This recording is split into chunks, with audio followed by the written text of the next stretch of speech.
Hello children, welcome to online classes. Today I am going to explain some important points from first year organic chemistry. That includes organic chemistry part 1, part 2, part 3 and hydrocarbons.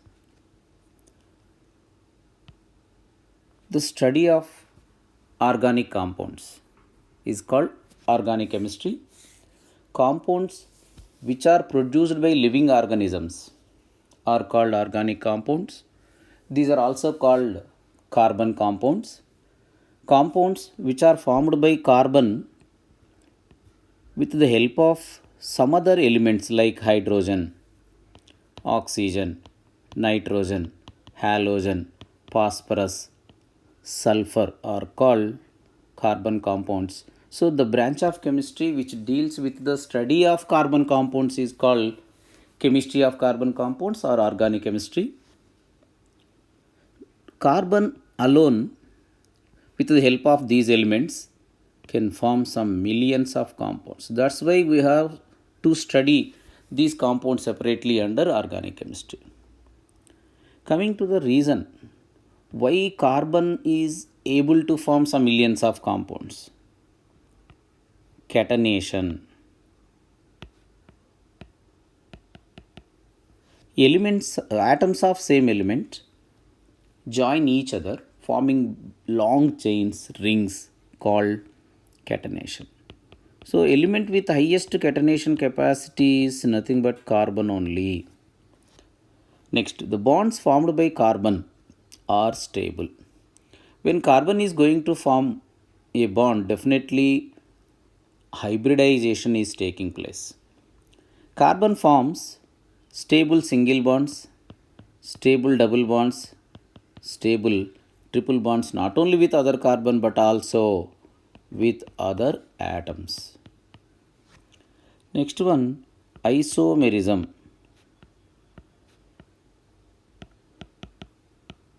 Organic compounds, especially different or various types of organic compounds, can exist with the same molecular formula. That phenomena is called isomerism. If you take C20 or even C10H22 decanes, if you take 75 decanes are there. Okay, next, nature of bonding.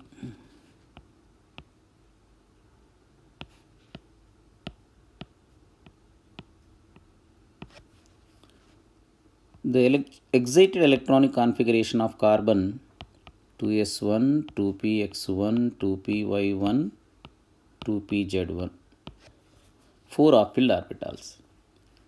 Before going to form, definitely they undergo hybridization. That depends on the requirement. How many sigma bonds it has to form, how many pi bonds it has to form. Based on certain demand, carbon definitely undergoes any one type of hybridization. May be sp hybridization. Sometimes it may undergo sp2 hybridization. Sometimes it may undergo sp3 hybridization. So, in any organic compound, carbon will be in the excited state and it undergoes hybridization. So the bonds which are formed by hybrid orbitals automatically stable. That's why carbon is able to form millions of compounds. Then how to recognize which is sp3 carbon, which is sp2 carbon, which is sp carbon? I can give a very simple technique. Carbon which forms 4 sigma bonds and 0 pi bonds is definitely undergoing sp3 hybridization. Hybrid orbital never forms pi bond. So when sp3 hybridization is taking place, 4 sp3 hybrid orbitals are formed, then carbon forms 4 sigma bonds, 0 pi bonds. If carbon is forming 3 sigma bonds and 1 pi bond, definitely that undergoes sp2 hybridization. That carbon is called sp2 carbon. So any doubly bonded carbon is sp2 carbon. Similarly, triply bonded carbon, it forms 2 sigma bonds and 2 pi bonds. The triply bonded carbon undergoes sp hybridization. or even di-doubly bonded carbon, carbon which forms two double bonds, also forming 2 sigma and 2 pi bonds, that is also sp carbon. So based on the hybridization, carbons are divided into three types: sp3 carbon, sp2 carbon and sp carbon.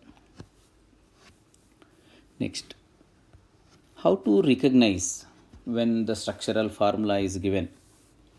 How to recognize number of sigma bonds, number of pi bonds, type of sigma bond, etc. By taking one example we will discuss. CH2 double bond C double bond C H CH2 CH2 C triple bond CH. Let us take this compound. Type of hybridization. First you recognize the type of hybridization. Numbering from left to right: 1, 2, 3, 4, 5, 6, 7. At first carbon, since carbon is forming 1 pi bond, doubly bonded carbon, sp2 hybridization. At second carbon, since carbon is forming 2 pi bonds, sp hybridization. At third carbon, sp2 hybridization, since carbon is forming 1 pi bond. Fourth carbon is forming no pi bond, so that is sp3 hybridized carbon. Fifth carbon also having no pi bond, sp3 hybridized. Sixth carbon is forming 2 pi bonds, triply bonded carbon, so sp hybridized carbon. Seventh one also sp hybridized carbon. So now you count the total number of hybrid orbitals. Whenever sp2 hybridization is taking place, 3 hybrid orbitals. When sp is taking place, 2, 3, 4, 4, 2, 2. Now you can count the total number of hybrid orbitals which are participated in the bond formation. 3 plus 2, 5, 3, 8, 12, 16, 18, 20. So 20 hybrid orbitals are participated. Among those 20, 8 sp3 hybrid orbitals, 6 sp hybrid orbitals and 6 sp2 hybrid orbitals. Now coming to the number of sigma and pi bonds, you have to draw displayed structure. Displayed formula is very useful to predict or to count the number of sigma and pi bonds.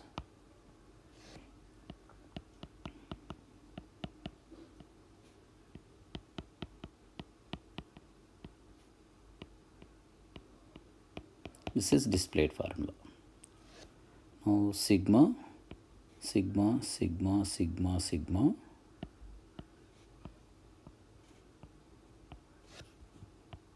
So count the total number of sigma bonds: 1, 2, 3, 4, 5, 6, 7, 8, 9, 10, 11, 12, 13, 14. 14 sigma bonds and 1, 2, 3, 4. 4 pi bonds. And regarding the structure, any type of question they may ask: how many sp3 orbitals are there, how many sp2 orbitals are there, how many sp orbitals are there, total number of hybrid orbitals, total number of sigma bonds, total number of pi bonds, like that. Any type of question they may ask. Then the type of sigma bond. See, between C1 and C2, what type of sigma bond? So sp2 hybrid orbital of first carbon overlaps linearly with sp hybrid orbital of second carbon. Sigma bond here formed by hybrid orbital. So sigma bond between C1 C2 is formed by the linear overlapping of sp2 and sp hybrid orbital. So the type of sigma bond is sp2 sp sigma bond. Or how many sp3 s sigma bonds are there in the entire molecule, they may ask. sp3 hybrid orbital, you look at the fourth carbon and fifth carbon. sp3 hybrid orbital of fourth carbon overlaps with s orbital of hydrogen forming CH sigma bonds. So sp3s sigma bonds 1 2 3 4, there are 4 sp3s sigma bonds. So this type of question they may ask based on the structure of organic compound.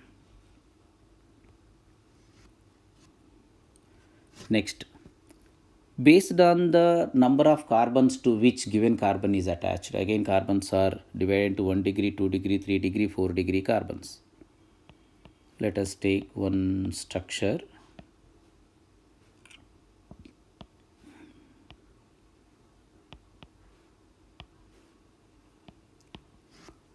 In this carbon compound, this is 1 degree carbon since it is attached to only one other carbon.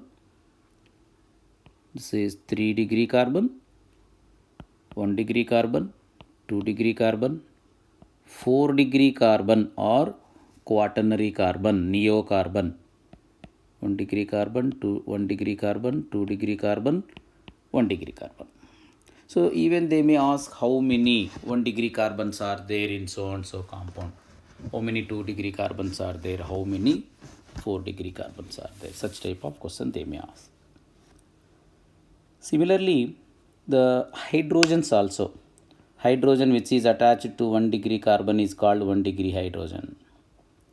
Hydrogen which is attached to 2 degree carbons is called 2 degree hydrogen. Hydrogen which is attached to 3 degree carbon, 3 degree hydrogen. So this 1 degree hydrogen, 2 degree hydrogen, 3 degree hydrogen, 4 degree hydrogen is not possible. Next one, carbons or hydrogens are named as alpha carbon, beta carbon, gamma carbon, alpha hydrogen, beta hydrogen, like that based on the naming. The carbon which is directly attached to a functional group, OH is a functional group, alcoholic functional group. Carbon which is directly attached to functional group is called alpha carbon. Carbon which is attached to alpha carbon is beta, next carbon is gamma, delta, like that. This side also, left side also, beta carbon is there. Similarly, hydrogens which are attached to gamma carbon called gamma hydrogens, delta hydrogens, or beta hydrogens, alpha hydrogens, etc. Beta hydrogen, this is alpha hydrogen. Sometimes functional group may be included in the carbon chain. Suppose keto group. If you take this compound, so you have to separate functional group. Carbon of the CO, carbon present in CO is included in the functional group, so that is not alpha carbon. This is alpha carbon, this is alpha carbon. So next carbons, beta, beta, then gamma. That is a method to find out alpha, beta, gamma carbons. I hope it is clear. Now coming to the classification. Organic compounds, basically organic compounds divided into open chain, closed chain, cyclic compounds. Of course, open chain compounds, saturated, unsaturated. Saturated means carbon which forms 4 sigma bonds, no pi bond. Unsaturated compounds, again compounds with CC double bond, compound with CC triple bond. Coming to closed chain compounds, whether the ring is formed by only one carbon atoms or different atoms. Homocyclic or carbocyclic, heterocyclic. Along with the carbon atoms, other atoms like nitrogen may be involved, as in the case of pyridine. Homocyclic compounds again divided into two types, alicyclic and aromatic. Alicyclic and aromatic. Aromatic compounds, we know cyclic compounds with planar structure, complete conjugation, having 4n plus 2 pi electrons according to Huckel's rule. Aromatic compounds also again divide into two types: benzenoids, non-benzenoids. Some aromatic compounds made up of benzene ring. Some other aromatic compounds, they do not contain any benzene ring. So this is about the classification of organic compounds. Open chain compounds, saturated compounds generally called hydrocarbon, alkanes. Unsaturated, if CC double bond is present, they are called alkenes. CC triple bond is there, that they are called alkynes. Coming to the nomenclature, trivial names based on the source, like formic acid. If you take HCOOH, since it is obtained from formica, red ants, called formic acid. This is called a trivial name, one which is given based on the source. One which is given based on the rules of IUPAC, International Union of Pure and Applied Chemists.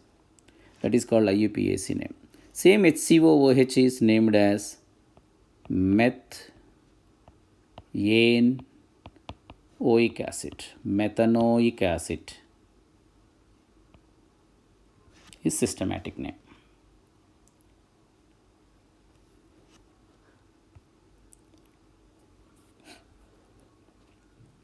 Regarding naming, IUPAC naming we will discuss. In IUPAC name, maximum 5 parts.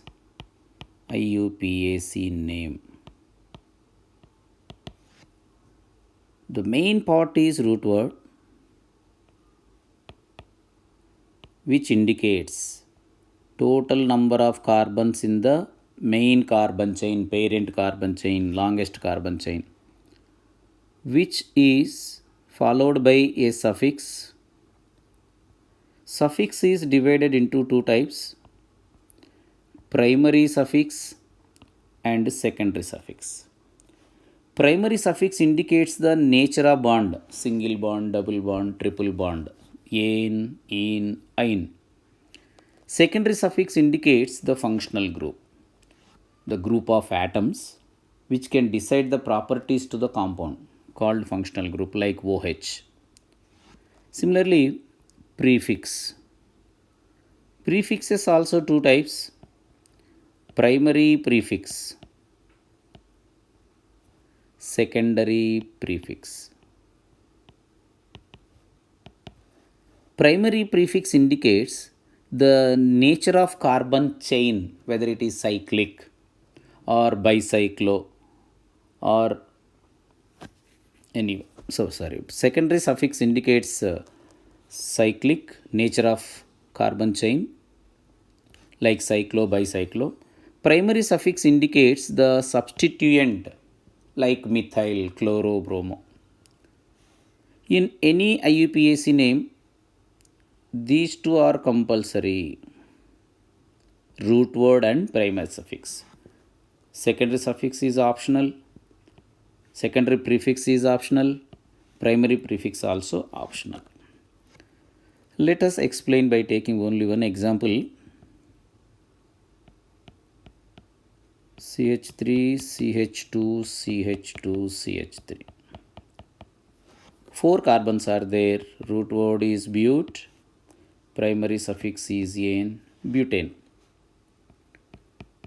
Now, one branch is introduced at second carbon. One substituent is there. Substituent one which is introduced into the molecule by replacing hydrogen is called substituent. Here CH3 is the substituent. CH3 is called methyl. Numbering from left to right. So at second position methyl is there. 2-methyl butane. Here 3 parts are present. 2-methyl is the prefix. But root word ANE primary suffix. CH3, CH3, CHOH, CH3. Now numbering is changed from right to left. Carbon holding functional group should get the highest priority. Means smallest locant that carbon should get. 3-methyl. Now methyl is the substituent, OH is the functional group. 3-methyl butane 2-ol. So now 3 parts are present. 3-methyl butane 2-ol. So 4 parts are present. Let us take one cyclic compound.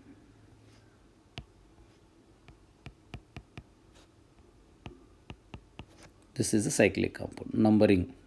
Carbon holding OH functional group should get the smallest possible number. 2, 3, 4, 5, 6. Now the prefix. Primary prefix is methyl present at 2-methyl. After that one more prefix. Now cyclo. 2-methyl cyclo. Then root word is hex. Primary suffix ANE between any two carbon single bond. Hexane 1-ol. You observe 2-methyl is the primary prefix, cyclo is the secondary prefix. So there are two types of prefixes. Hex is the root word, AN is the primary suffix, ol is the secondary suffix. I think it is clear. Next, functional groups and substituents. Functional group and substituent, see, when OH is introduced into the butane molecule, completely properties are changed.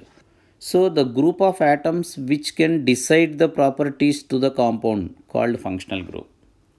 When only CH3 is introduced, as in the second molecule, still it is alkane. There are no changes in the chemical properties from butane to 2-methyl butane. Such type of group is called substituent. Substituent and functional group, you should have the clarity. Next one, naming of the functional groups you can take from the tabular form which is given in the NCERT textbook. Naming of the substituent, especially alkyl groups, alkyl free radicals. When one hydrogen atom is removed from alkane, we can get a free radical that is called alkyl free radical. RH is alkane. When hydrogen atom is removed, we can get a free radical R, or we can represent like this. This is called alkyl. So alkyl is a free radical or substituent which is short of one hydrogen, looking for one more bond. This is monovalent. Let us take methane CH4. When hydrogen is removed, we can get a free radical CH3 dot. That CH3 carbon is going to make a bond. Its name is methyl. So that is the naming system of the alkyl groups. Suppose 2 carbons are there. This is one free radical. 2 carbons are there, you write eth. Primary suffix itself YL, ethyl. Next one, CH3CH dot CH3. This is propyl. I can write one more propyl also. In that, first carbon only free radical, first carbon only short of hydrogen. This is also total carbons 3, that's why prop YL, propyl. For the differentiation, since first carbon only forming bond, this is called N-propyl. Middle carbon of propyl is looking for the bond and free radical, then it is called isopropyl. So isopropyl even can be represented like this. So any alkyl group which contains isopropyl is called isoalkyl. Let us take CH2, CH, CH3, CH3. Now you observe, this is a free radical. Shortage of one hydrogen at one carbon. That's why it is free radical. Name of the free radical, total number of carbons 4, but, short of hydrogen, that's why it is YL, butyl. Which butyl? Since it is containing isopropyl group or last but one carbon, let it be first carbon, next second, third, last but one carbon has one methyl branch, then use the prefix for that iso, that is isobutyl. Suppose this alkyl group, again butyl, but secondary carbon itself having free radical, that's why this is known as secondary butyl. You take another butyl, the carbon which is having free radical is a 3-degree carbon. Total number of carbons but, that's 4, that's why but, YL. The type of butyl is tertiary butyl. Tertiary carbon itself looking for the bond having free radical, tertiary butyl.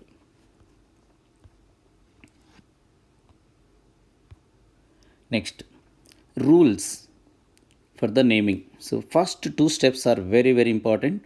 First you have to select the main carbon chain or principal or parent carbon chain. The longest carbon chain containing functional group is taken as principal carbon chain. So first of all you have to select the PCC. Next one, numbering from any one side of the main carbon chain, you start numbering. There are some rules. Smallest locant rule. Carbon which is holding functional group should get the smallest possible number. In such a way you should start numbering. If functional group is not there, you have to give preference for double bond, after that triple bond, after that substituent. So this is preferential order. Carbon containing functional group or double bond or triple bond or substituent should get the smallest possible number. This is smallest locant rule. If 2 or more than 2 substituents are there, lowest sum rule. Sum of locants should be smallest. Lowest sum rule. So these two steps are very important. When multiple substituents are there, you have to use the prefixes di, tri, tetra, etc. by indicating the locants. Priority order. Functional group, substituent and multiple bonds are there. Priority order. Functional group, next to double bond, next to triple bond, next to substituent. Sometimes 2 or more than 2 different functional groups may be there. Polyfunctional compound. At that time, priority order is there. Scientists, they decided the seniority list and priority order. According to the priority order, the functional group which has highest priority, senior most functional group only acts as functional group. Others are acting as substituents. So few examples.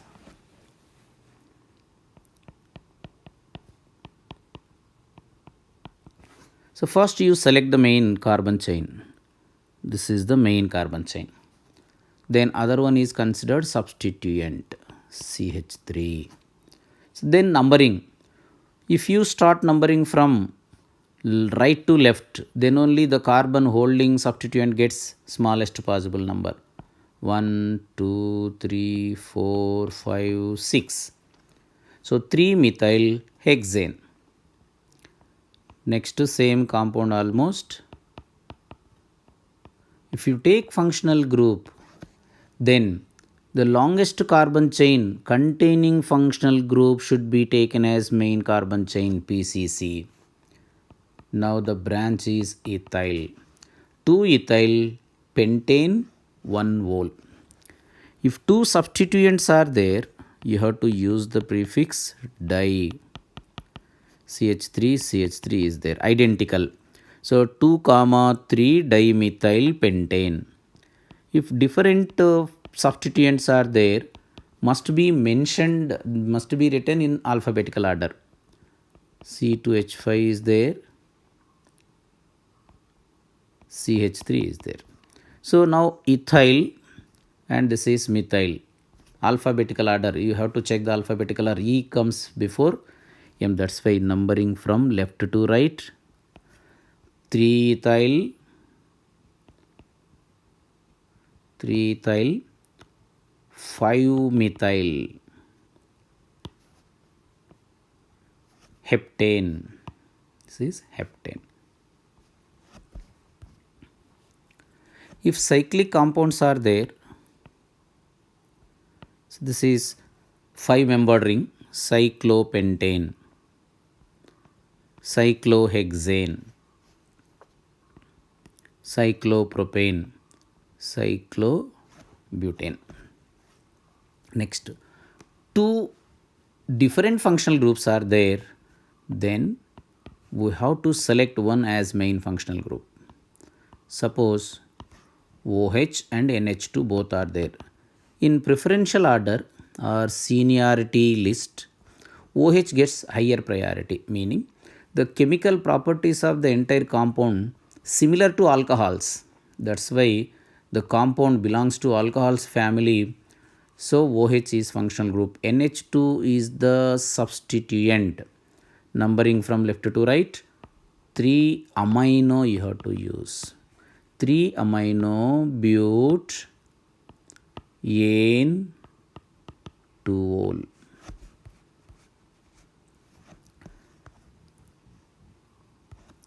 So when different functional groups are there, seniority list according to NCERT textbook. First carboxylic acids, next esters, acid halides, amides, nitriles, cyanides CN, next isocyanides, aldehydes, ketones, alcohols, amines, CC double bond, triple bond, ether and other substituents.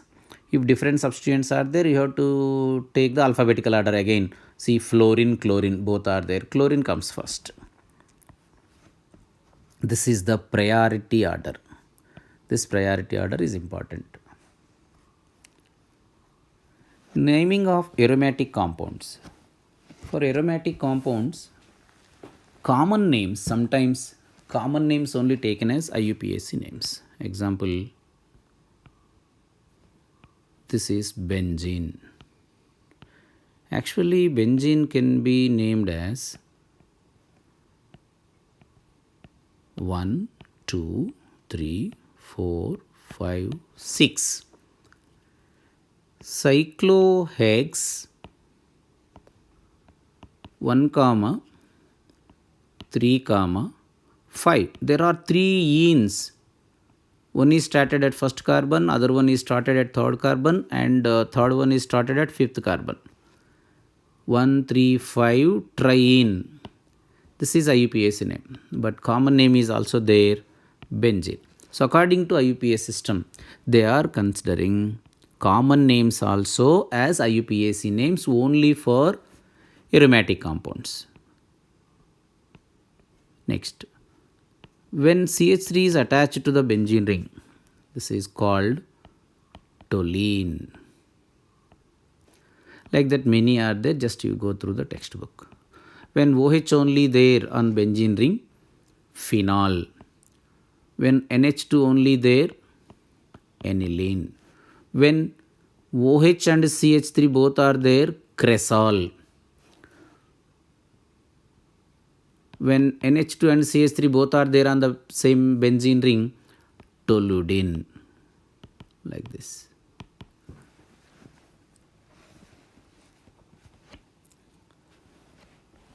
This is 1 comma 2 dichlorobenzene. 1 2 positions on benzene ring also called ortho positions. Ortho dichlorobenzene. This is 1 3 dichlorobenzene or meta dichlorobenzene. 1 comma 4 dichlorobenzene or para dichlorobenzene. Naming of cyclic compounds already we discussed.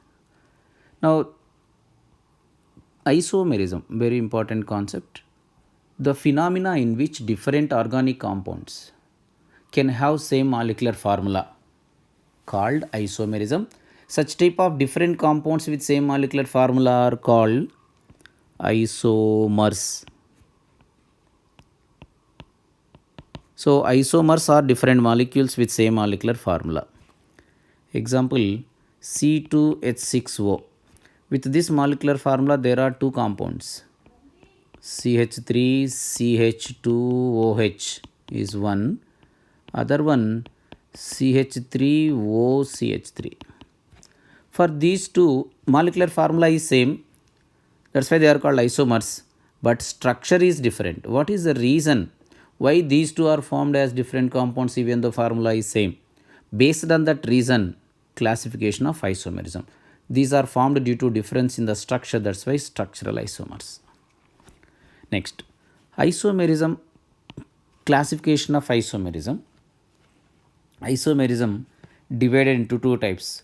If isomers are formed due to difference in the structure of molecules, that is structural isomerism.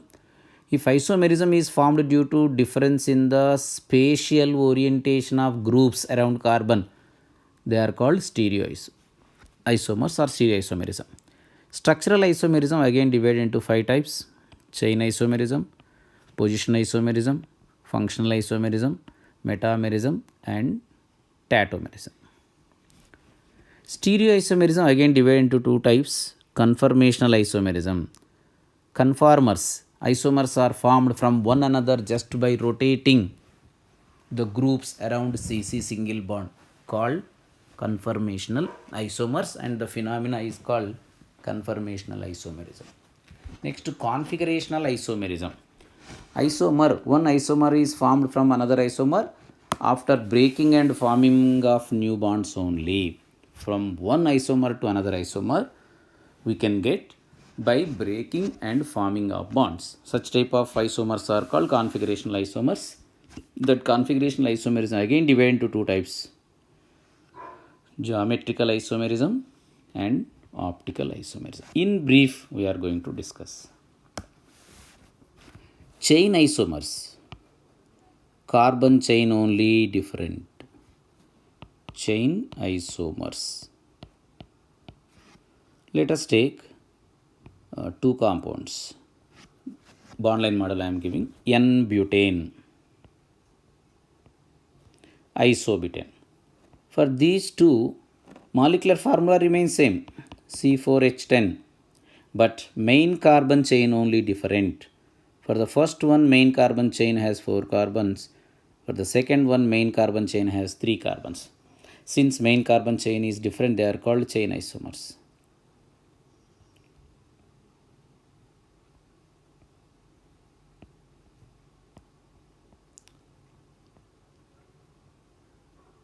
Let us take these two also. For both of them same molecular formula, but main carbon chain is different. No? Here main carbon chain has 5 carbons. Here main carbon chain has 4 carbons. That's why these two are also called chain isomers. Position isomers. Position isomerism. Isomers which are formed due to difference in the position of functional group or substituent or multiple bond on main carbon chain, called position isomers. Example 2-chloropropane, 1-chloropropane. These two are position isomers due to difference in the position of substituent. 1-butene, 2-butene, both are position isomers. Orthodichlorobenzene and metadichlorobenzene, these are position isomers. Next, functional group isomers. Functional group is different. Functional group only different between two molecules, but formula remains same. Alcohols and ethers with the same number of carbons can act as functional group isomers. Aldehydes and ketones, they act as functional group isomers. Alcohols and ethers, already I have given example CH3 CH2OH, CH3O CH3. You observe these two having same molecular formula C2H6O, C2H6O. First one has the functional group OH, second one has the functional group ether. Functional groups are different, they are called functional isomers. Aldehydes and ketones, similarly carboxylic acids and esters. So general formula of alcohols and ethers CnH2n plus 2O. General formula of ketones, how to recognize whether it is ketone or some other thing. CnH2nO indicates aldehyde or ketone. CnH2nO2 indicates carboxylic acids and esters. So like that, nitroalkanes and alkyl nitrites, cyanides and isocyanides, aromatic alcohols like phenols, aromatic alcohols and phenols also considered functional group isomers. You observe. Suppose orthocresol, OH and CH3, when both are on the same benzene ring called cresol, the relation between those two positions ortho. Orthocresol and benzyl alcohol. If OH is attached to benzylic carbon, that is benzyl alcohol. You observe these two. For both of them, formula is same C7H8O. For this also same C7H8O. You observe these two. This is aliphatic alcohol since OH is attached to CH2. The first one is aromatic alcohol. OH directly attached to benzene ring. Such type of alcohol or such type of compounds are called phenols. So here first one is phenol, second one is alcohol. These two are considered functional group isomers. Next, ring chain isomers. CH2 double bond CH, CH3, propene. You can club those two carbons and you can make three-membered ring CH2, CH2, CH2. First one is propene, second one is cyclopropane. So alkenes and cycloalkanes having same molecular formula CnH2n, they are functional group isomers, moreover ring chain isomers. Similarly, with CnH2n minus 2, three types of compounds we can take: alkynes, alkadienes and cycloalkenes. Even bicyclo compounds also we can take. Bicyclo compounds. If you take C4H6, C triple bond C, C. This is alkyne, alkadiene, cycloalkene, and even bicyclo compound we can take like this. This is bicyclo compound. Metamerism and tautomerism. Isomers which are formed due to difference in the nature of alkyl group attached to polyvalent functional group called metamers. Ethers, ketones, esters, secondary amines can exhibit metamerism. Let us take C4H10O. With this formula, ethers and alcohols both are possible. First CH3, CH2O, CH2, CH3. Diethyl ether.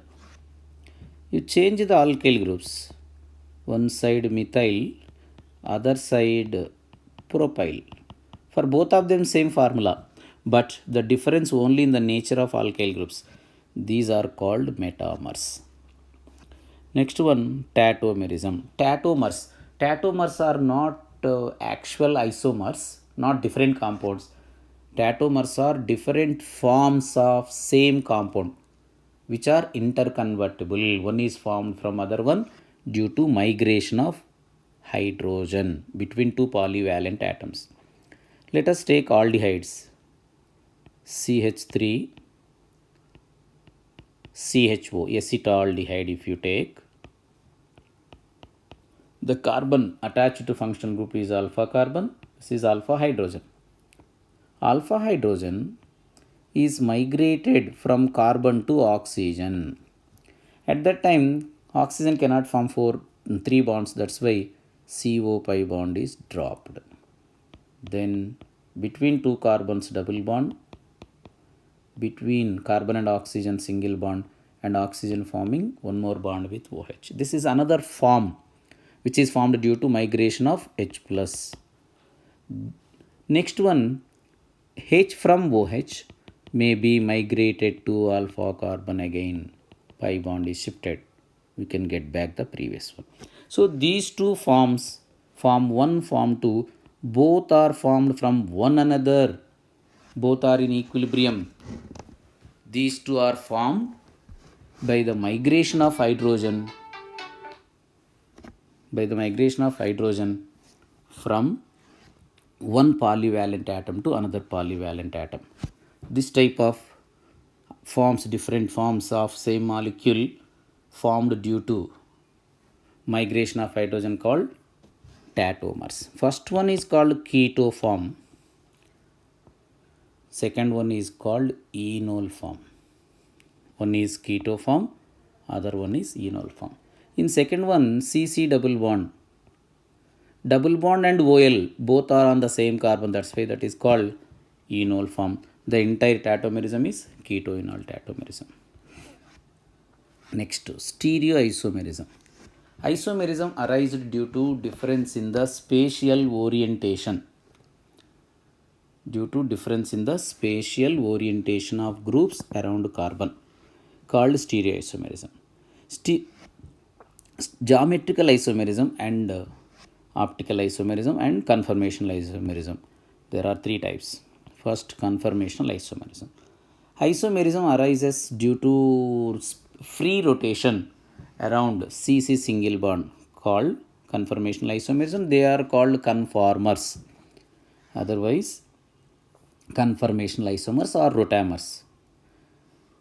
The best representation to understand conformational isomers, Newman projection formula. In different conformers, staggered conformer, Gauche or skew conformer, or eclipse conformer, possible for ethane. Newman projection formula for ethane, CH3 dash CH3. This is front carbon. The circle one is rear carbon. At rear carbon, if hydrogens are arranged like this is staggered form of ethane. When rear carbon is rotated by an angle of 60 degrees, we can get different conformer of ethane.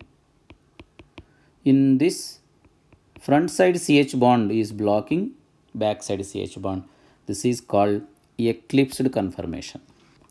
If between two CH bonds of two carbons, if the dihedral angle is 60 degrees, that is staggered form. Here dihedral angle is 0 degrees, eclipsed form. If the dihedral angle is greater than 0 and less than 60 degrees, such type of third type of conformer is Gauche or skew conformer. So infinity number of Gauche and skew conformers are possible. Next, stability. Here eclipse conformer is less stable with highest potential energy because of, as the CH bonds are closer, steric repulsions and torsional repulsions are maximum in eclipsed form. So eclipsed is least stable, staggered is highest stable, and Gauche is medium among three types of ethane. Configurational isomerism. One isomer is formed from another isomer just by breaking up the bond and forming of new bond, called configurational isomerism. These are two types, geometrical or cis-trans isomerism. To exhibit geometrical isomerism, essential conditions, CC double bond or NN double bond or CN double bond, or it should be cyclic compound. At the same time, doubly bonded atom should have two different groups. Doubly bonded atom should have two different groups. Such type of compound can exhibit geometrical isomerism. Example, 2-butene. This is 2-butene. 1, 2, 3, 4. Around doubly bonded carbon, one side CH3, other side H. Now change the orientation of CH3 and H in space. CH3 down, H up. You observe the difference. Between two identical groups, distance is more since both are on the opposite side. If the distance between two identical groups is more, that is trans isomer. If the distance is less, such type of geometrical isomer is called cis. Trans isomer is stable since it is non-polar molecule. Cis isomer is unstable since it is polar molecule. Sometimes compounds containing NN double bond, compounds containing CN double bond also can exhibit geometrical isomerism. This is cis 2-butene, trans 2-butene. And when COOH groups are present on the same side of the CC double bond, that is cis isomer, specially named as malic acid. Similarly, instead of using trans word, it is different compound named as fumaric acid. If NN double bond is there, that also exhibits geometrical isomerism. Around NN double bond, if phenyl groups are on the same side closer to each other, that is syn, not cis. Syn, azo, benzene. Here this is anti. Instead of trans, we are using different word, anti-azobenzene. CN double bond. When CN double bond also there, that also exhibits geometrical isomerism. Such type of compounds are called oximes. Oximes may be formed by aldehydes or ketones. In oxime, if H and OH both are on the same side with respect to CN double bond, that is syn-benzol oxime. If both are in the opposite direction, that is anti-benzol oxime. Cyclic compounds also can exhibit substituted, di-substituted cyclic compounds or tri-substituted cyclic compounds also can exhibit geometrical isomerism. Let us take here small mistake. You change the groups. This compound is called 1,2-dimethyl cyclopropane. In this, with respect to planar cyclopropane, two identical groups, hydrogens or methyl groups on the same side above the plane or below the plane. Distance between these two identical groups is less. That's why called cis 1,2-dimethyl cyclopropane. The second compound, the distance between two identical groups is more because one CH3 is above to the plane, other CH3 below to the plane. As the distance is more, the isomer is trans isomer. So trans 1,2-dimethyl cyclopropane. When n number of double bonds are there, total number of in polyenes when n number of double bonds are there, total number of geometrical isomers 2 power n. Next, optical isomerism. Isomers with same molecular formula, structural formula, even properties, but differ only in rotating plane of polarized light are called optical isomers. Isomers with same Molecular formula, structural formula and chemical properties, but differ only in rotating plane of polarized light, are called optical isomers. So the molecule, the essential condition to become optically active, the compound which rotates plane of polarized light is called optically active compound. The compound which cannot rotate plane of polarized light is called optically inactive. So to become optically active, the compound should be polar. It should be unsymmetrical. Any type of symmetry should not be there in the molecule. So the molecule should be asymmetrical. That is also called as chirality. So chirality we can recognize with the help of chiral carbon. Carbon which is attached to 4 different groups is called chiral carbon. If one or more chiral carbons are there, we can say as the molecule is chiral molecule, unsymmetrical molecule, and it rotates plane of polarized light. Next, optical isomers. Best example, CH3 CHOH lactic acid, CH3 CHOH COH. This is lactic acid. The middle carbon is chiral carbon. If you write its mirror image,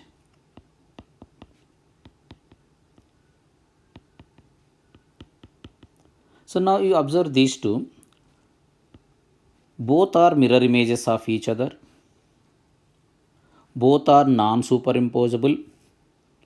If one rotates the plane of polarized light towards right side with certain angle, other one rotates the plane of polarized light towards left side to the same extent with same angle. So one is called dextrorotatory, which rotates towards right side. Other one is called levorotatory. So dextrolactic acid is there, levolactic acid is there. The relation between these two, mirror images as well as non-superimposable. Such type of non-superimposable mirror images of same compound called enantiomers. The 1:1 ratio, equimolar mixture of two enantiomers of same compound is called racemic mixture or DL mixture. Sometimes two isomers are non-superimposable but not exactly mirror images. They are called diastereomers. In some other isomers, even though chiral carbons are there, the entire molecule becomes optically inactive. Let us take this compound. Two chiral carbons are there, but overall compound cannot rotate the plane of polarized light. That is due to presence of plane of symmetry. So this type of compound, optically inactive even though chiral carbons are there, is called mesoisomer. The formation of racemic mixture during certain synthesis, certain reactions, racemic mixture is obtained. Example, SN1 mechanism. The reaction in which racemic mixture is formed is called racemization. Sometimes from that racemic mixture we have to separate dextro and levo enantiomers. That process is called resolution. Let us take tartaric acid. 1, 2, 3. There are two chiral carbons. First one and second one non-superimposable but exactly mirror images. Non-superimposable and mirror images. That's why first one, second one are called enantiomers. Next, first one and third one, if you take, both are non-superimposable but not mirror images. So first one and third one are called diastereomers. Similarly, second one and third one also diastereomers.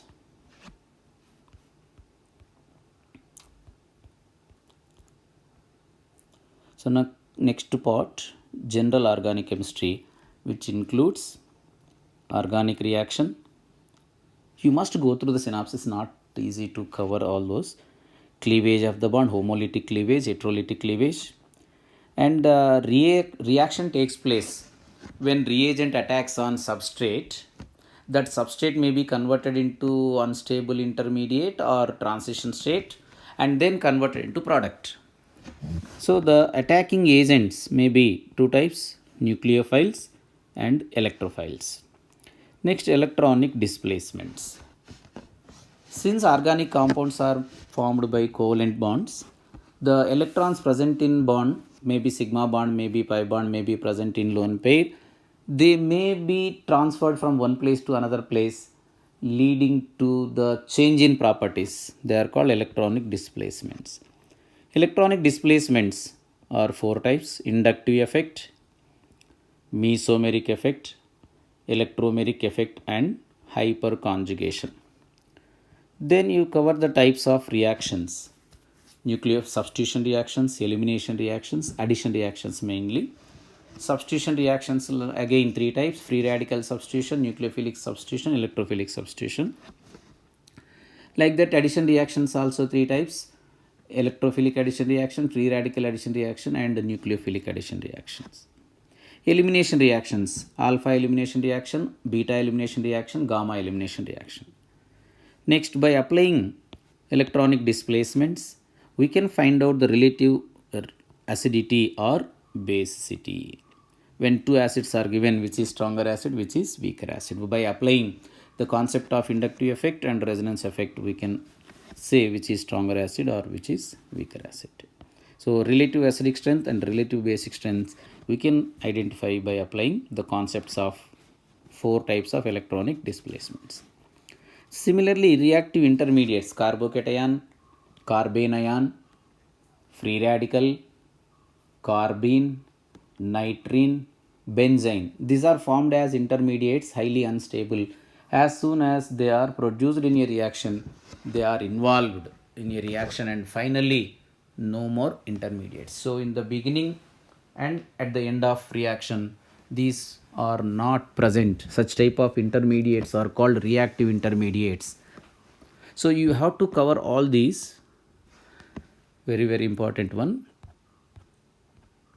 Next topic: hydrocarbons.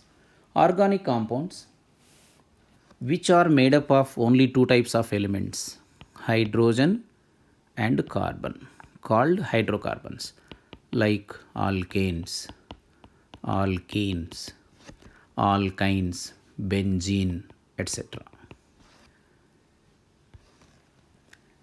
Now one by one. Alkanes. Alkanes are saturated hydrocarbons with general molecular formula CN H2n plus 2. In alkanes, every carbon is forming 4 sigma bonds, 0 pi bonds. That's why alkanes are highly stable. That's why they are also called paraffins. Alkanes, a homologous series of alkanes, methane, ethane, butane, like that, propane, butane, pentane. Alkanes exhibit chain isomerism, position isomerism, conformational isomerism, even optical isomerism. So regarding optical isomerism, one point I wanted to tell: the smallest alkane, in many times in entrance exams they asked the smallest optically active alkane, like that. So to get such type of answer, the smallest optically active, so meaning it should have chiral carbon. So to make this carbon chiral, you keep one side hydrogen, one side methyl, one side ethyl, other side propyl. So in this is entire compound is alkane, but one chiral carbon is there. That's why this is the smallest optically active alkane. Total 1, 2, 3, 4, 5, 6.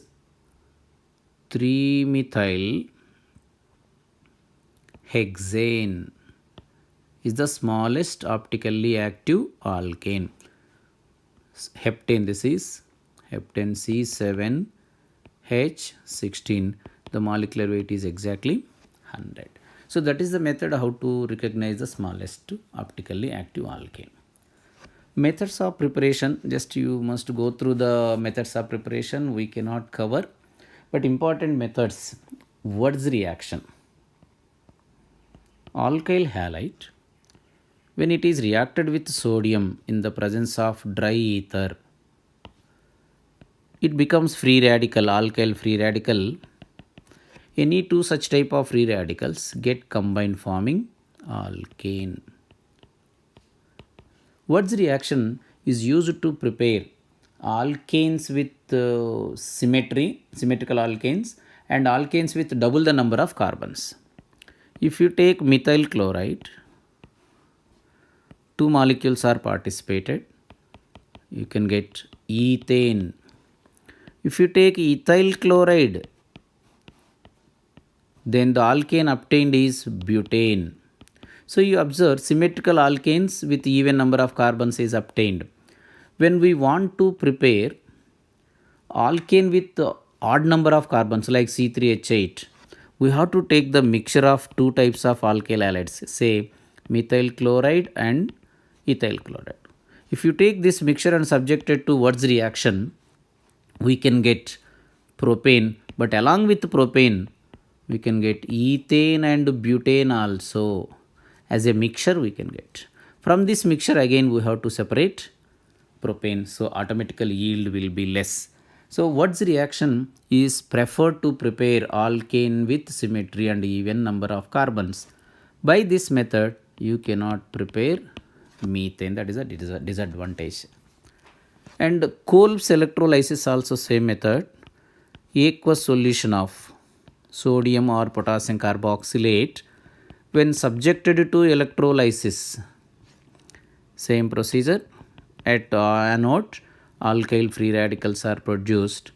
That alkyl free radicals, certain alkyl free radicals combine each other producing alkane. And CO2 group is removed, CO2 gas. Alkane and CO2 both are obtained at anode, and H2 gas, then NaOH.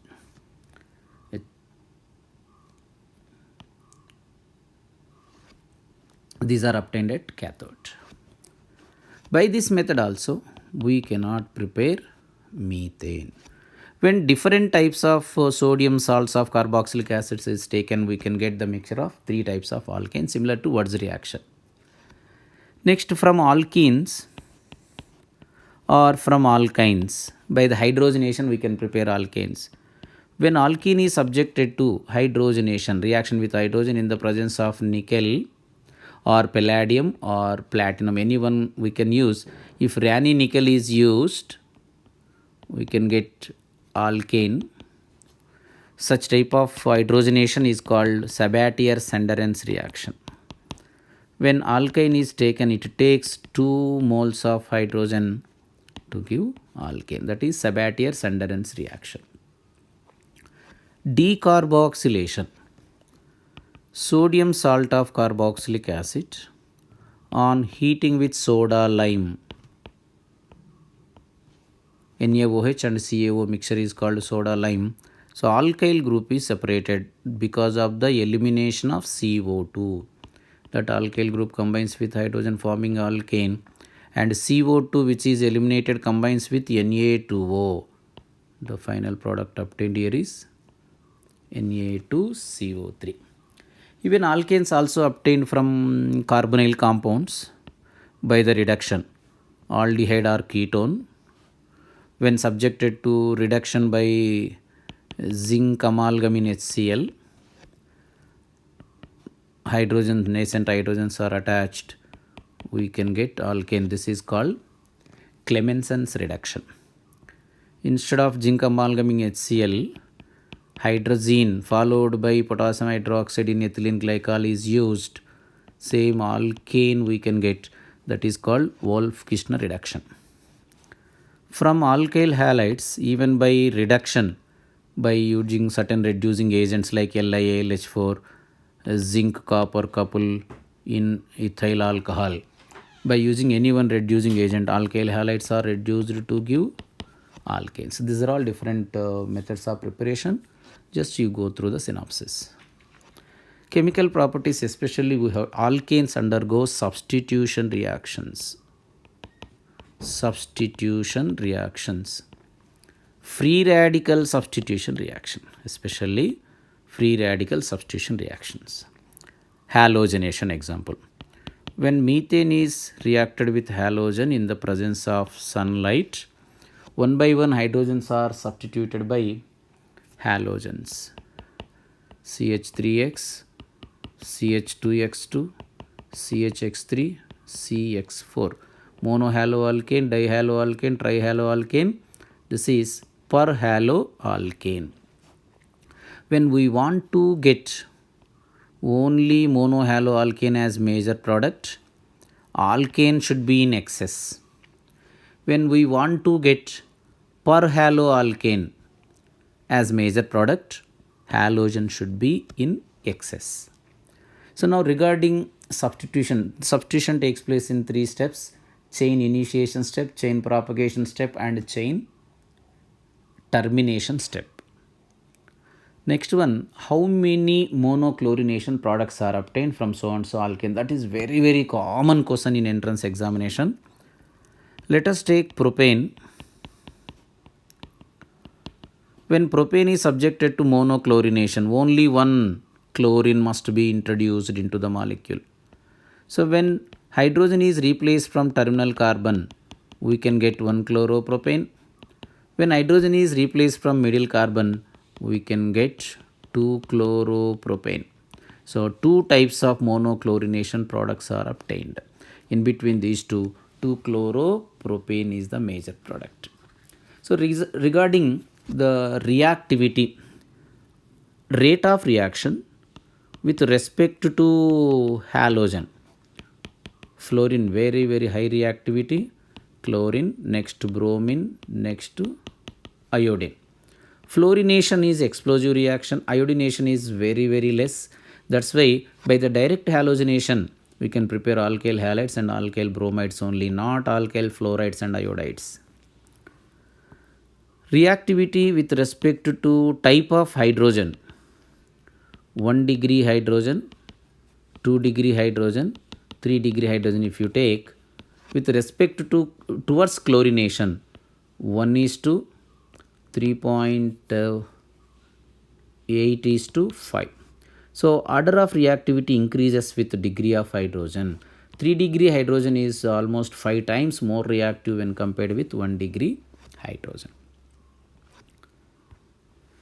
So next, coming to alkenes.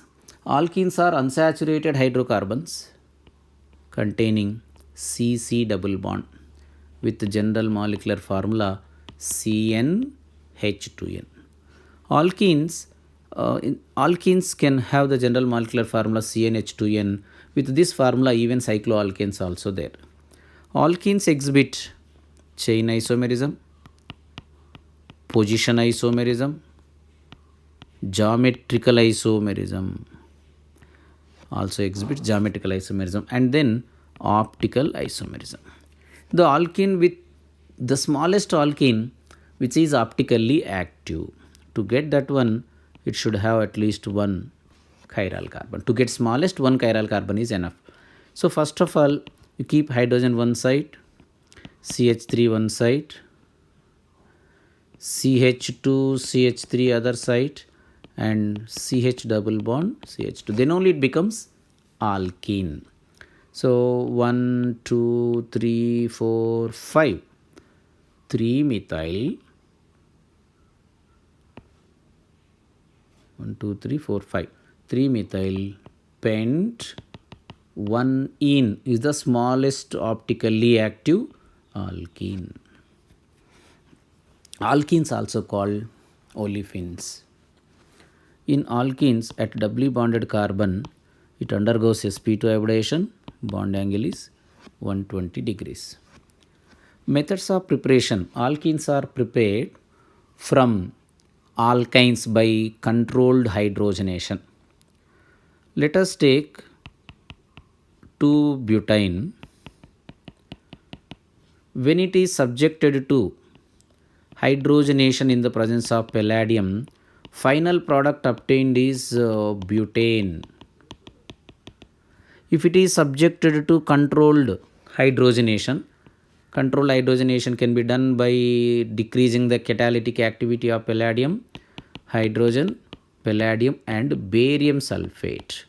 When barium sulfate is added, the catalytic activity of palladium is decreased. The solvent is quinoline. So the entire mixture is called Lindlar's reagent. So in the presence of Lindlar's reagent, only one H2 molecule is added, producing alkene, where two hydrogens are added from same side, syn addition, that leads to the formation of cis 2 butene. So cis alkene we can get with the Lindlar's reagent. In the presence of sodium in liquid ammonia, also we can get alkene, but hydrogens are attached from opposite side. This is anti-addition. We can get trans alkene. So to prepare cis alkene, Lindlar's reagent is suitable to prepare trans alkene sodium in liquid ammonia. By the dehydrohalogenation from alkyl halides, by the dehydrohalogenation also we can prepare alkenes, CH3, CH2, Cl, when it is heated with alcoholic KOH. Base removes acidic hydrogen from beta carbon and then Cl minus. So when both are removed as hydrogen chloride, this process is called dehydrohalogenation, double bond is created. So hydrogen is removed from beta carbon, Cl minus is removed from alpha carbon. That's why this is also called beta elimination.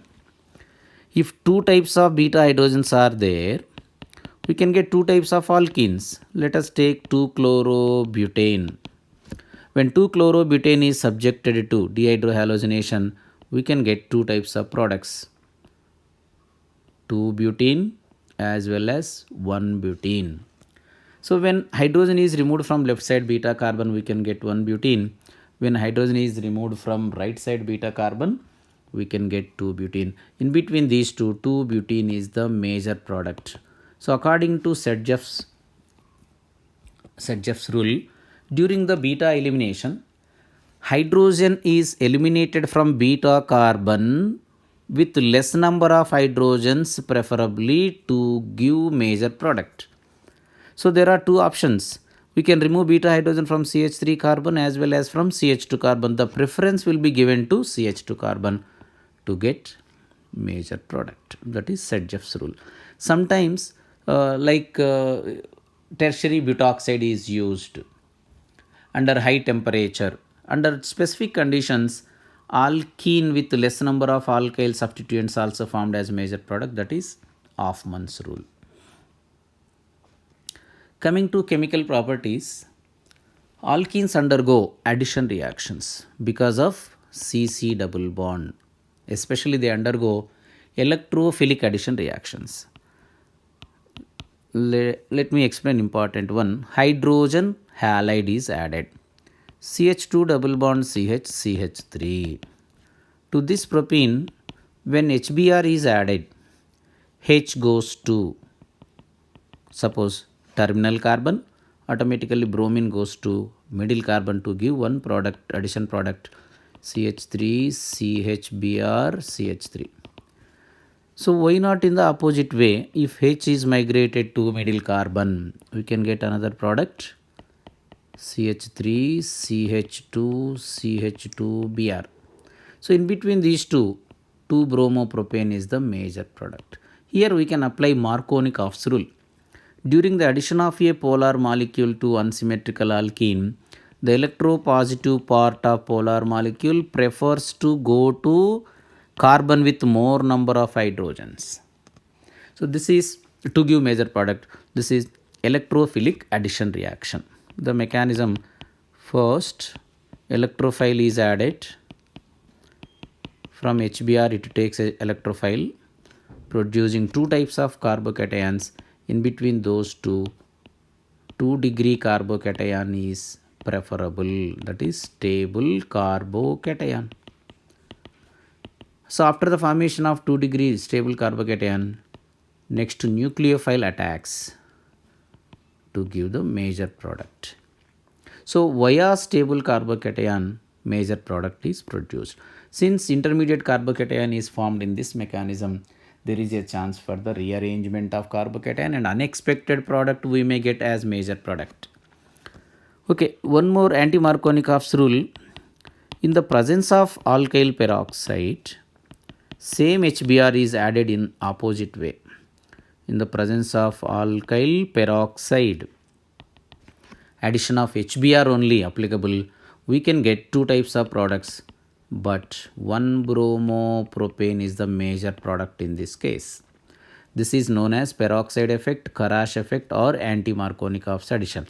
Anti-Markovnikov's addition takes place during the addition of only HBr and in the presence of alkyl peroxide. Next, ozonolysis important for alkenes. Ozonolysis. Alkene combines with ozone forming alkene bosonite that undergoes decomposition by zinc water or dimethyl sulfide.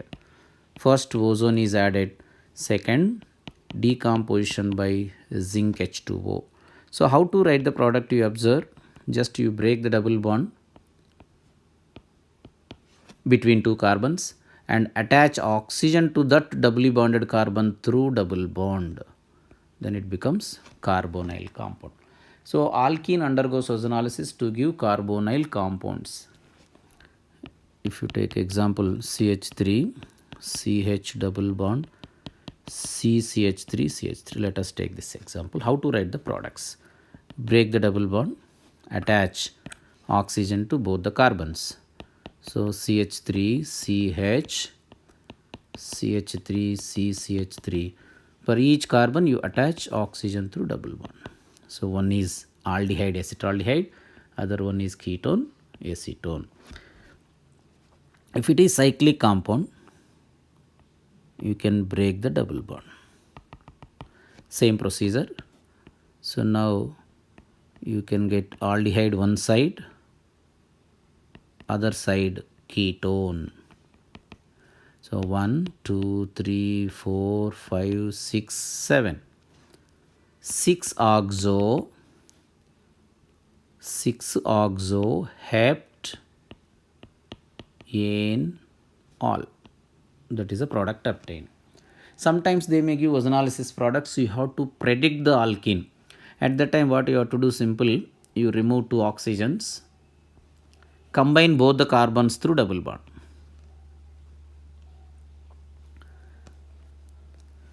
Oxidation of alkenes. When alkenes are subjected to oxidation, suppose let us take ethylene. When ethylene is subjected to oxidation by alkaline potassium permanganate, aqueous cold alkaline potassium permanganate, also called Bayer's reagent. It supplies nascent oxygen that combines with water molecule producing two OH groups.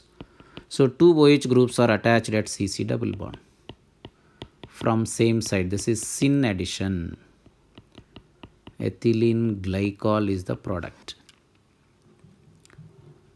Suppose if it is heated with potassium permanganate acidified at high temperature, oxidative cleavage takes place. Let us take one compound, 2-methyl-2-butene. When it is subjected to oxidation by acidified potassium permanganate at high temperature, now oxidation as well as cleavage of the CC double bond takes place. That is called oxidative cleavage. So one will become aldehyde, other one will become ketone. But aldehyde being highly unstable, since strong oxidizing agent is there, the formed aldehyde undergoes further oxidation to give carboxylic acid. So during oxidative cleavage we can get carboxylic acid and ketone. Alkynes. Alkynes are unsaturated hydrocarbons with CC double bond CnH2n-2. Since degree of unsaturation, alkynes, alkadienes, cycloalkenes and bicyclo compounds, these are all isomers. Alkynes also exhibit chain isomerism, position isomerism and even functional group isomerism, because cycloalkenes and alkynes both are considered functional group isomers. And then optical isomerism. Methods of preparation by the dehalogenation of tetrahaloalkanes or by didehydrohalogenation of dihaloalkanes, we can prepare alkynes. By the hydrolysis of calcium carbide, we can prepare the smallest alkyne, that is acetylene, the specific method. Next, chemical properties. Only one method, one hydration we will discuss. Alkyne, suppose CH3C triple bond CH. When propane is passed into the mixture of mercuric sulfate and sulfuric acid, addition of H2O takes place. According to Markovnikov's rule, H prefers to go to terminal carbon, OH prefers to go to middle carbon. We can get addition product CH double bond CHOH. We know this is enol form, highly unstable form. That's why tautomerization takes place, migration of hydrogen and shifting of double bond. So this is called tautomerization. We can get CH3 CH2 CHO. This is keto form. So alkynes on hydrolysis, on hydration, acid catalyzed hydration, we can get aldehydes or ketones, carbonyl compounds. Whereas alkenes on hydration, acid catalyzed hydration or HBO method or oxymercuration, demercuration, that gives alcohol. So during the addition of water to the alkene, I am telling, according to Markovnikov's rule, H goes to terminal carbon, preference OH goes to middle carbon, we can get CH2OH, CH2, CH3. So the difference between these two alkynes on hydration produces carbonyl compounds, alkene on hydration produces alcohols.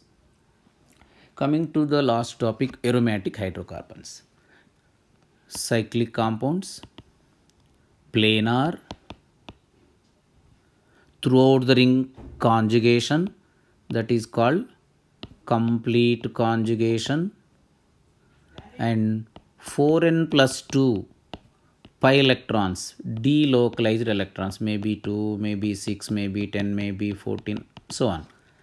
The compounds which can fulfill all these 4 conditions considered hydrocarbons.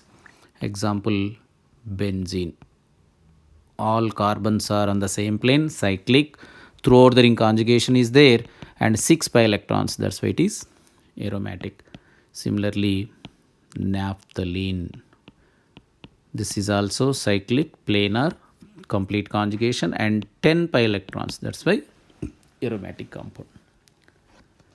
Coming to the benzene, preparation methods of benzene from acetylene, the important one.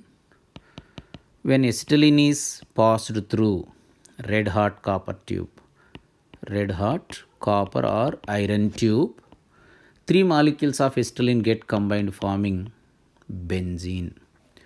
If propane is taken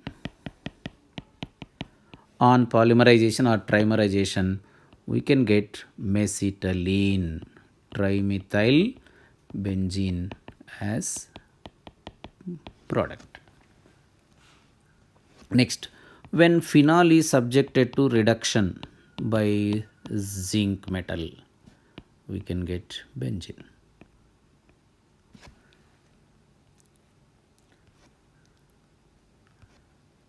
Properties of benzene we have to discuss mainly. Benzene undergoes addition reactions and substitution reactions. Generally, substitution reactions are given by stable compounds, addition reactions are given by unstable compounds. Formula of benzene indicates as it is like alkene, but chemical properties can indicate as it is like alkane. So such type of different behavior is called aromaticity. Benzene or aromatic hydrocarbons prefers to undergo electrophilic substitution reactions. Less frequently, they are also undergoing addition reactions. So, electrophilic substitution in which one electrophile, say H plus, is substituted by another electrophile, say Cl plus, NO2 plus, etc. When benzene is treated with certain reagents, chlorine in the presence of ferric chloride, Cl plus is produced as attacking electrophile. It replaces H plus forming chlorobenzene. If continuation, again when it is subjected to another chlorination, one more Cl plus, second Cl plus attacks at ortho and para positions, because Cl now which is present on benzene ring can act as key group. Chlorine is ortho para directing group. So during the second electrophilic substitution, second electrophile attacks at ortho ones, para ones. Next one, nitration. When benzene is reacted with nitration mixture HNO3 and H2SO4 in 1:1 ratio, NO2 plus is the electrophile produced. We can get nitrobenzene if the temperature is 60 degrees centigrade. If the temperature is more than 60 degrees centigrade, what happens? One more NO2 plus attacks, but here NO2 plus acts as meta directing group. So second electrophile NO2 attacks at meta position, we can get meta dinitrobenzene. When benzene is heated with fuming sulfuric acid, SO3 is the attacking electrophile. The product obtained is benzene sulfonic acid. Friedel-Crafts acylation important.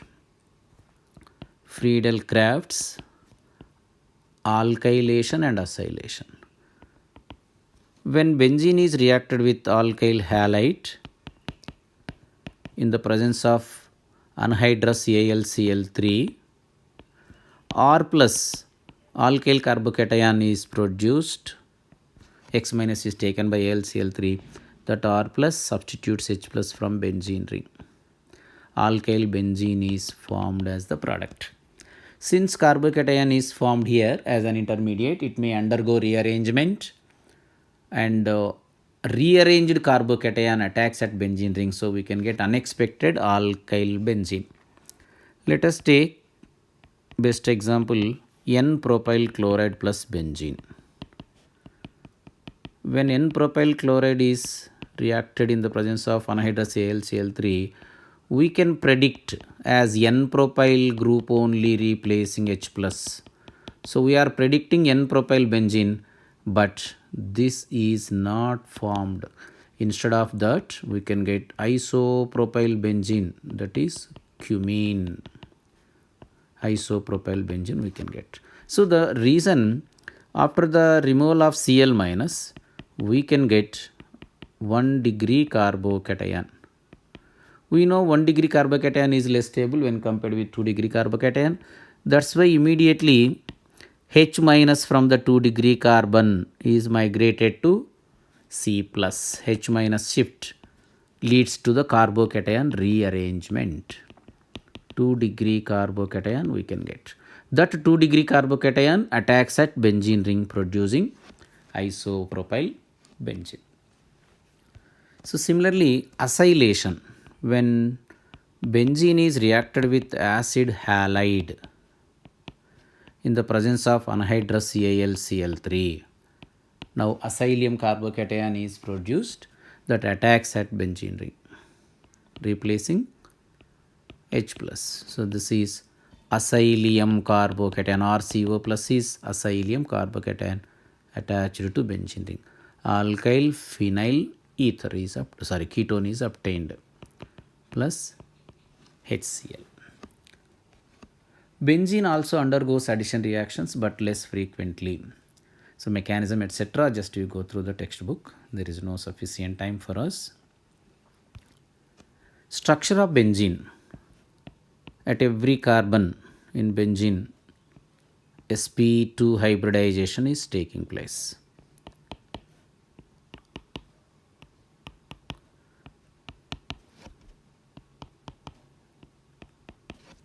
sp2 hybridization takes place at any carbon. This is benzene. So at each carbon 3 hybrid orbitals are formed, 3 into 6, total number of hybrid orbitals involved in the bond formation 18 hybrid orbitals.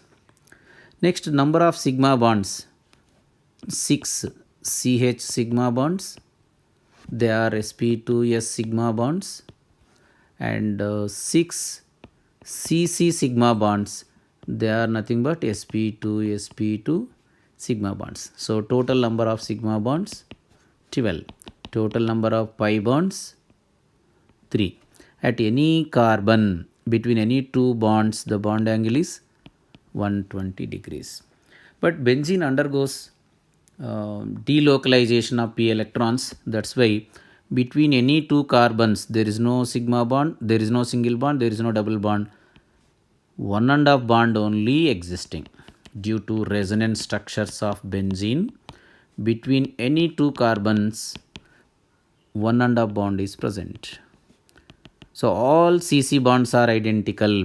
So CC bond length is less than CC sigma bond length 1.54 angstroms, more than CC double bond length 1.34 angstroms. The actual bond length in benzene between two carbons 1.39 angstroms. That indicates all CC bonds are identical due to aromaticity. That's why benzene is getting higher stability even though pi bonds are there. That is the reason why benzene undergoes substitution reactions frequently instead of addition reactions.